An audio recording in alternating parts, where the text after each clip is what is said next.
యాక్చువల్గా సినిమాలంటే నాకు కొంచెం చాలా పరిచయం తక్కువ, చూడడం తక్కువ. ఈ మధ్యకాలంలో సినిమా ఈవెంట్లలో పాల్గొనడం అంటే ఇదే మొదటిసారి.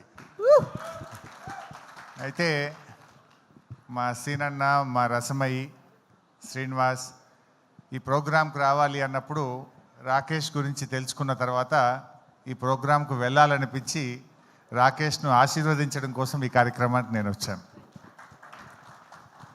ఒక మారుమూల పల్లెలో పుట్టి ఒక గిరిజన తండా నుంచి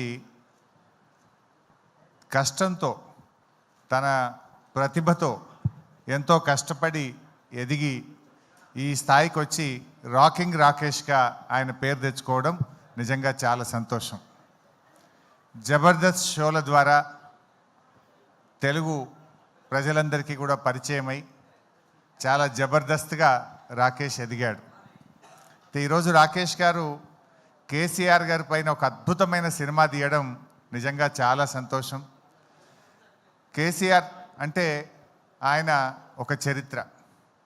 తెలంగాణ రాష్ట్రాన్ని సాధించడమే కాదు, ఈ రాష్ట్రాన్ని 10 ఏళ్ల పాటు అద్భుతంగా అభివృద్ధి పథంలో నడిపించిన నాయకుడు కేసీఆర్.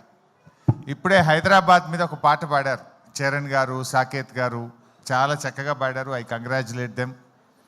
నాకు వారి పాట చూస్తూ ఉంటే ఒక పాత జ్ఞాపకం ఒకటి గుర్తొచ్చింది. రజనీకాంత్ గారు ఒకసారి హైదరాబాద్కి వచ్చినప్పుడు 22 సంవత్సరాల తర్వాత నేను హైదరాబాద్కి వచ్చాను, నేను హైదరాబాద్లో ఉన్నానా న్యూయార్క్లో ఉన్నానా అన్నాడు.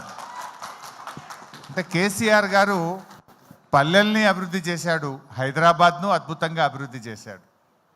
అభివృద్ధి అనేది మనం చూసే భౌతికమైన అభివృద్ధి కాదు, ఆయన సామాజికంగా, సంస్కృతి పరంగా ఈ రాష్ట్రాన్ని అన్ని రంగాల్లో కూడా అద్భుతంగా అభివృద్ధి పథంలో నడిపించి ఒక దిశను ఈ రాష్ట్రానికి, కొత్తగా ఏర్పడ్డ రాష్ట్రానికి చూపిన నాయకుడు కేసీఆర్.